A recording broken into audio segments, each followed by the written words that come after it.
Hey guys, thanks for stopping by. If you like my video, please like and subscribe. Also check me out on Twitch as Floyd Mason. Hello, welcome back, sports fans. We're back, and it's time to talk about the first Goosebumps book. Kicked it all off. Everything that R.L. Stine kind of wrote with his horror series. We got Welcome to Dead House. It's Yoji's story. He was kind of asked to write this.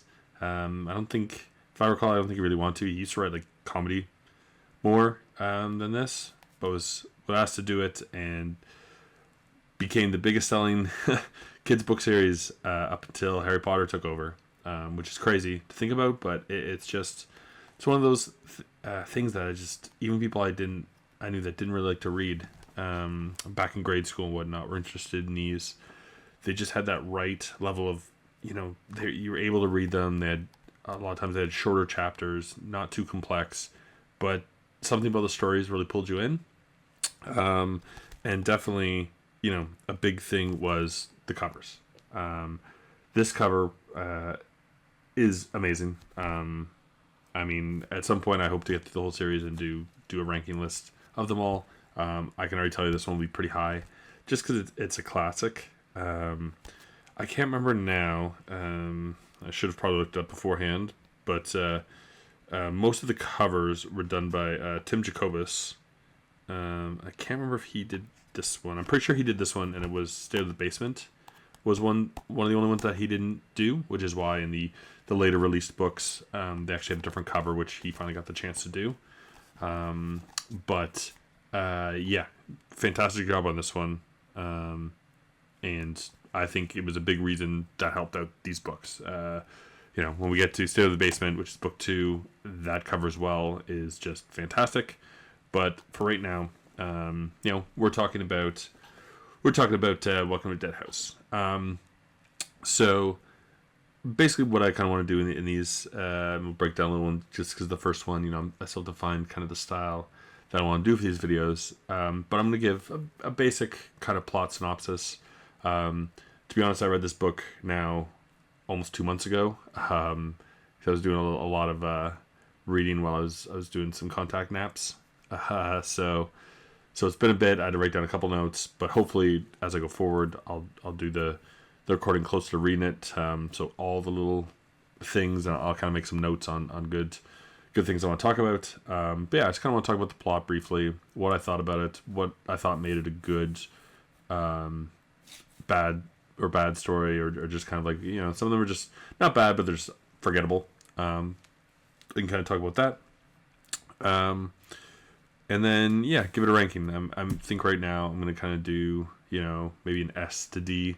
That might change. But S being just kind of top tier book at the time. And then, B kind of being that, it's fine, but kind of forgettable. Nothing really wrong with it, but not kind of there. And then D being like, maybe skip this one. Hopefully there's not too many D's. I think I read most of them as a kid. Like I probably read at least of the 62. I probably read over 40 of them at least. But who can remember? I have a terrible memory for this kind of thing, which is kind of part of the reason why I wanted to reread them in the first place, just to remind myself what happens in them. So basically this book is about two kids, Amanda and Josh, whose family, father, inherits a house from his Uncle Charles, who he doesn't remember. They kind of inherit this house, and so they're moving to a new town, and everything that comes along with that. So the kids obviously aren't excited about the moving. Josh especially just doesn't want it, but it's a big house, so they start to kind of warm up to the idea. And just kind of start trying to acclimate themselves into the town. They're originally shown the house by Mr. Dawes. Comes into the story a big way a bit later. But he kind of introduced them to the town, and right away their dog P just doesn't like him. Doesn't like the town. Is kind of on edge. what's kind of interesting about this book as well is that it definitely seems darker than some of the ones that are going to come. I don't know if it's just him finding his voice a bit, but we'll get into it a bit later. But definitely, this book is a bit more adult themed. I find, even reading up until, again, I currently, when recording this, I've read, I think, the first 8, and they definitely kind of soften up a bit. Like there's definitely some moments.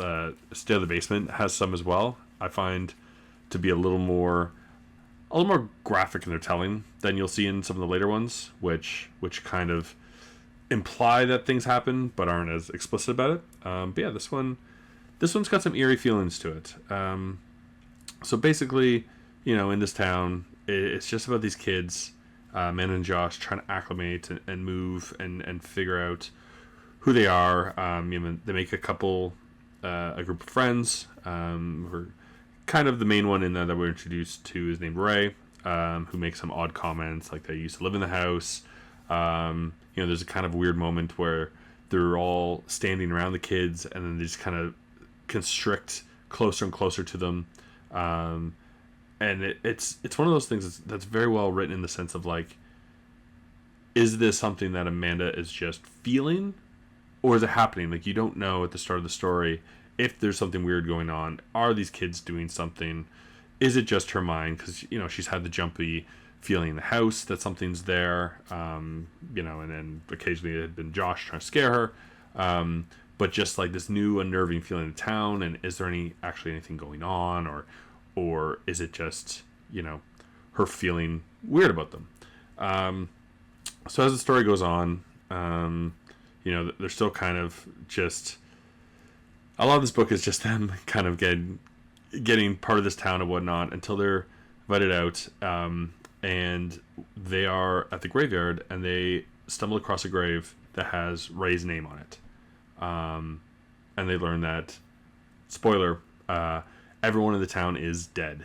So this town used to have a plastics factory that had some kind of accident. I believe it was a yellow gas that came out and kind of wiped over the town and killed everyone. And this is where it is so more graphic than a bunch of the later ones, where it is clearly implied that these people were killed.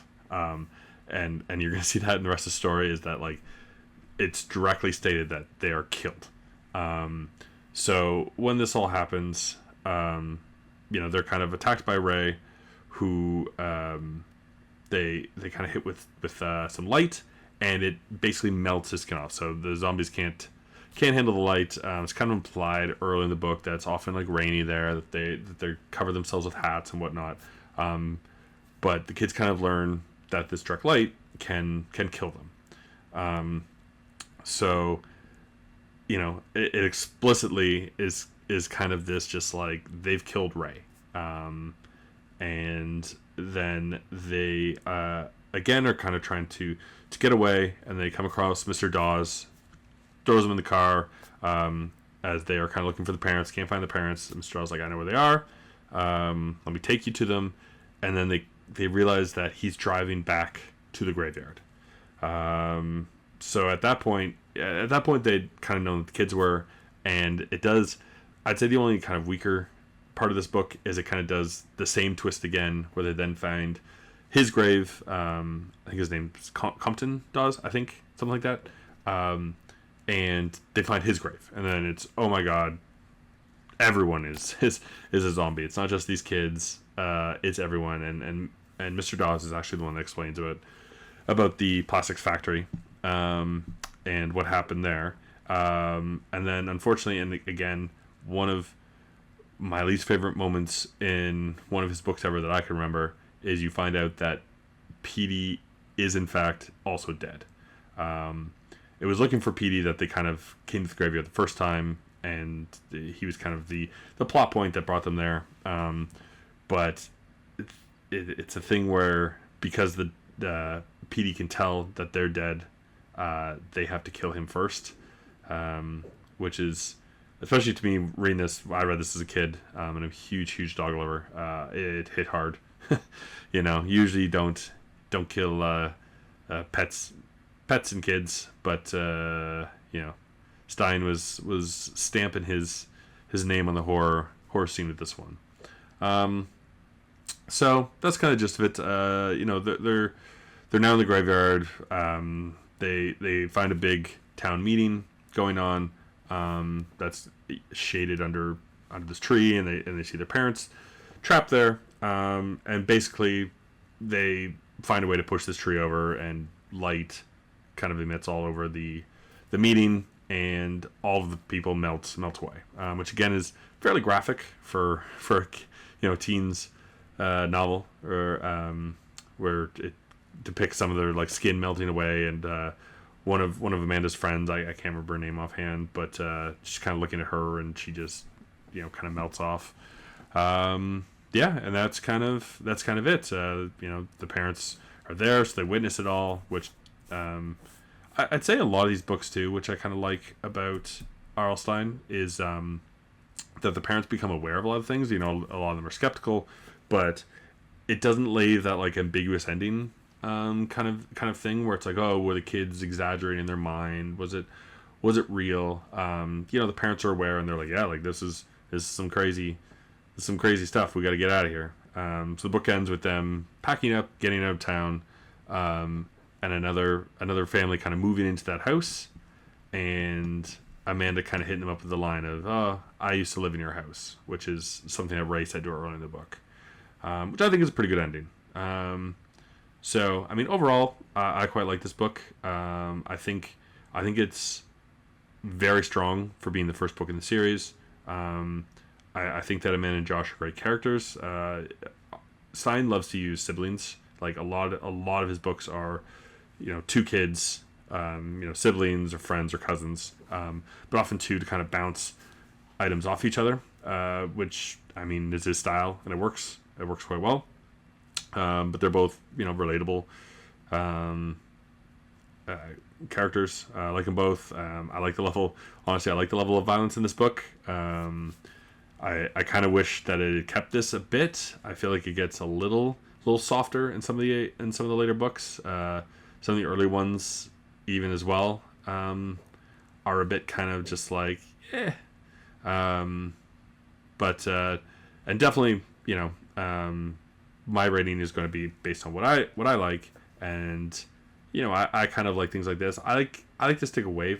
Like I don't mind a bit of supernatural. Something like zombies is not the worst to me, but definitely some supernatural books will rank a little lower on my list, just because I like a little horror, and especially books that are kind of based on somewhat of real fears. And while this book has, the living dead of these people have been transformed by the gas from the factory incident, it still has all those tones of being scared of moving to a new town, of having to meet people, of having to make new friends, of being uncomfortable with them and trying to fit in.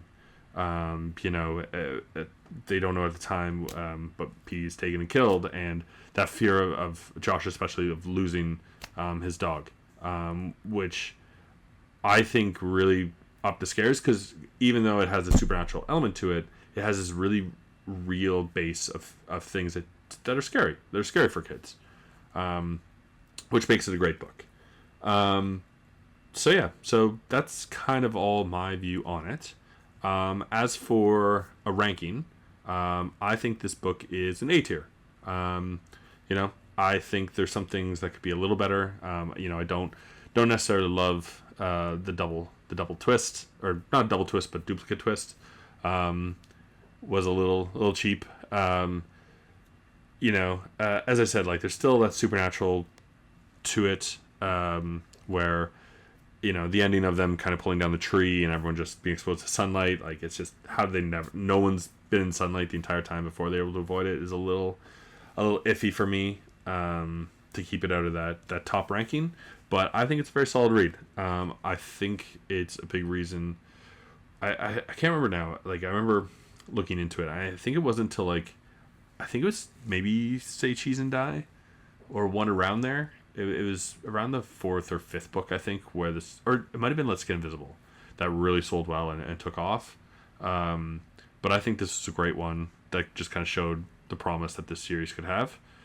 Yeah, and I mean, if you're gonna read the books, you may as well start here. So yeah, that's kind of my opinion. I think an A ranking is fair. I'd give the cover. I don't know if I'm going to rank the cover in everyone, but this is to me is definitely an S tier cover. It's just super spooky. The coloring is great. Everything about the cover is great. I absolutely love it. And yeah, that's what I think on it. So hope you enjoyed this. Again, haven't really done this format before, so if there's anything you want to see, I'm also like not a great editor at any means. I'm not super good with computers, so you won't see anything too fancy from me of trying to cut things in or do anything like that. A lot of these are just going to kind of be me talking to you, and just laying my opinion out there. But if there's things you may want to see or that you think I should elaborate on, talk more about, I'm very open to feedback, and I hope to, hear your opinions and see you on stage. Thanks for watching. Please click to check out my other videos, like and subscribe, and come by Twitch under Floyd Mason to join my live streams.